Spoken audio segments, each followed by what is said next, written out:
dreams, and the dream condition in general, are an incredibly powerful avenue for psychic exploration and spiritual development.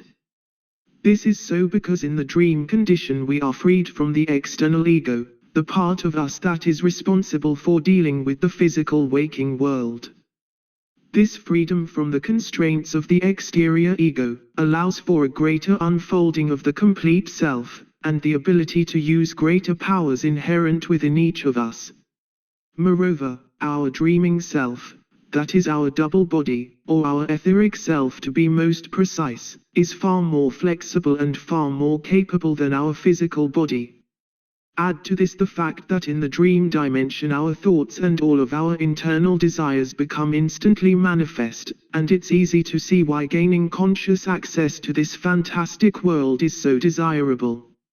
In this fantastic and magical dimension, we are able to explore, and do and be just about anything we could possibly imagine.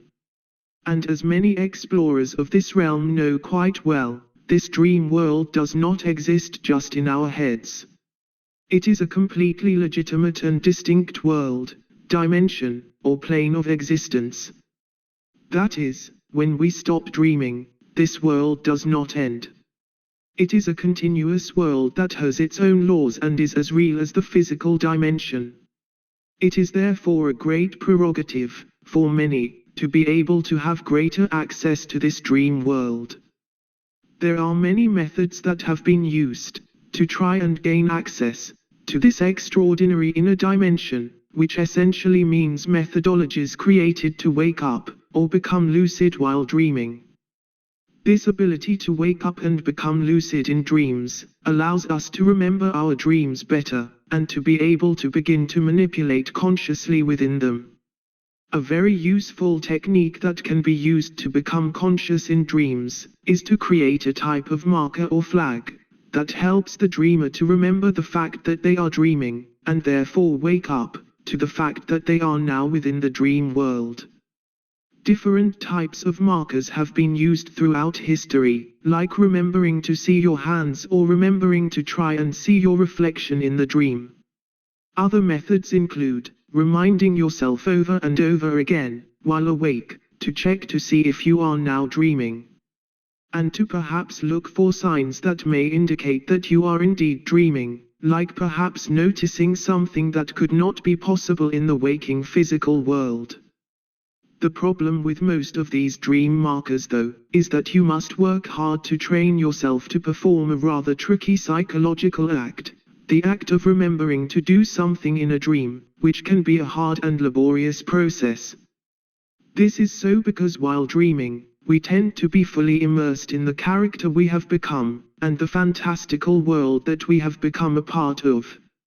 It is the case then that we most often completely forget the physical world that we have left behind, and therefore any task that we may have committed ourselves to completing, while in the waking state. As a result of this dream amnesia, I find that these dream markers can be a difficult starting point for those that wish to become lucid dreamers, or even those that would just like to remember more of their dreams. There are other methods though, and there is one in particular, that I and other people that I have known, have used successfully in the past. This method is to create a dream servitor. Servitors are a type of highly concentrated thought essence, or energetic pattern, that is given direction and form so that it may perform different tasks. A person who has the knowledge and the skill to create these magical thought form essences, can create servitors that can take on almost any form, and that can do simple to relatively complex tasks. One of the more complex tasks that a servitor can be used for, is to become a type of dream herald or advisor.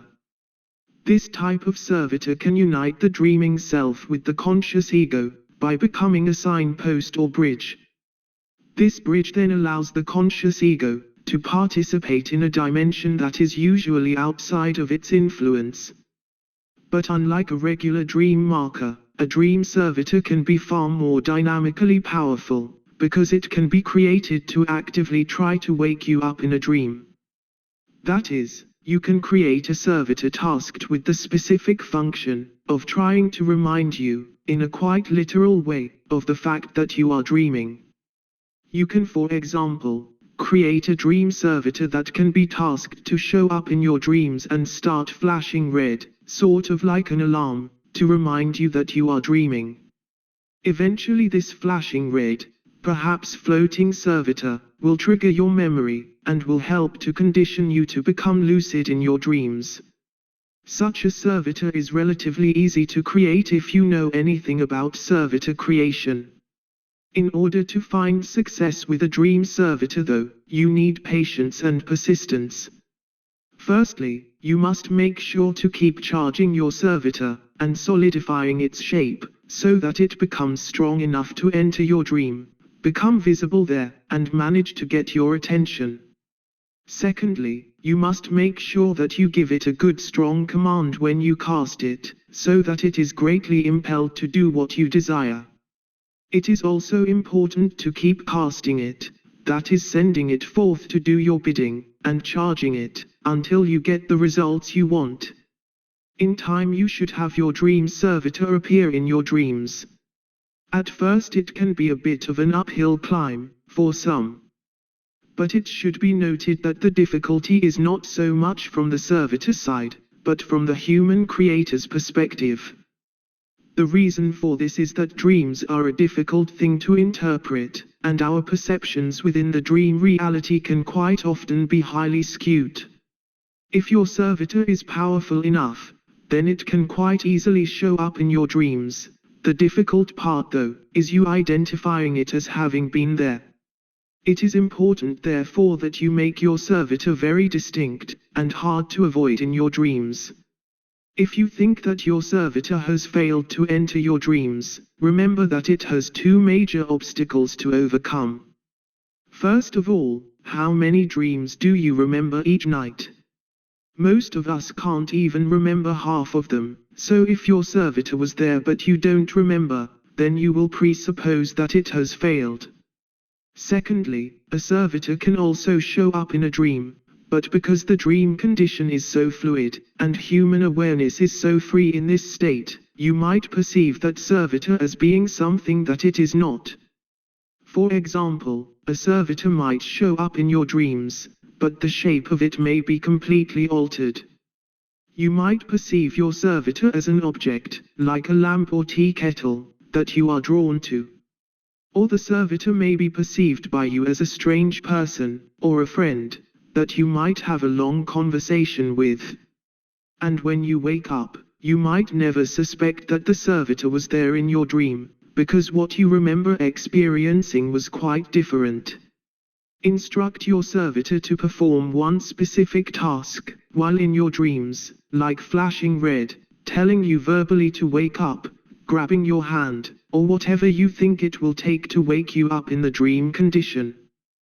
Command it to wake you in the dream state, and command it to show up to you using the same form that it has in the physical dimension, or at least as something that will trigger your memory, and therefore help you to recognize it so that you can become lucid in your dreams. If you would like to know more about how to create a servitor to do your bidding, how to construct, charge, and cast a servitor, I recommend the book Create a Servitor, Harness the Power of Thought Forms. In this book you will discover all the information that you will need to create a servitor. And creating a dream servitor is just a matter of adjusting the look and feel of this magical being, to best wake you up in your dreams. And if you would like to know more about the dream condition in general, about how to go about experiencing waking dreams, and out-of-body projections, I recommend the book Out-of-Body Experiences, Quickly and Naturally. I will leave links to both books in the description below.